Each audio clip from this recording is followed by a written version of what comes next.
So if you're a physician who believes in MRI and you're having trouble convincing your healthcare administrator that it's worth a few more dollars, I think you can argue that it's the right thing to do for your patients, that there's downstream revenue from MRIs that you're going to do subsequently instead of other imaging technologies.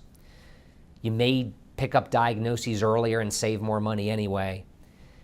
And you also say, I'll work with you to try to help defray the cost through negotiation and through finding other areas of savings in the cardiology service line. And that's what we've done at my institution. The ability to have an MRI allows for quicker and more correct diagnosis. In many cases, it can actually shorten length of stay.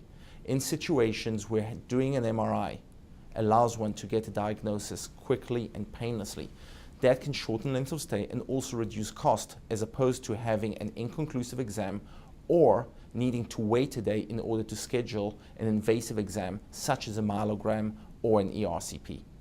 When you look at the published statistics from the American Cancer Society, an American male's risk of developing invasive cancer over a lifetime is 1 in 2. For a woman, it's 1 in 3. That risk only increases with age. So if you have a given male at the age of 60, their risk of developing cancer over the next 10 years is 1 in 7. For a woman, it's 1 in 10.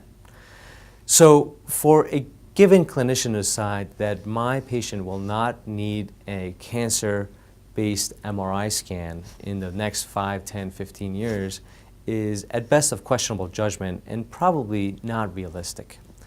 We're now in the age of personalized medicine and personalized cancer treatments, and a patient's access to being able to have MR scans for a cancer diagnosis is really paramount. And for them to potentially be denied that access is, in my opinion, difficult to defend.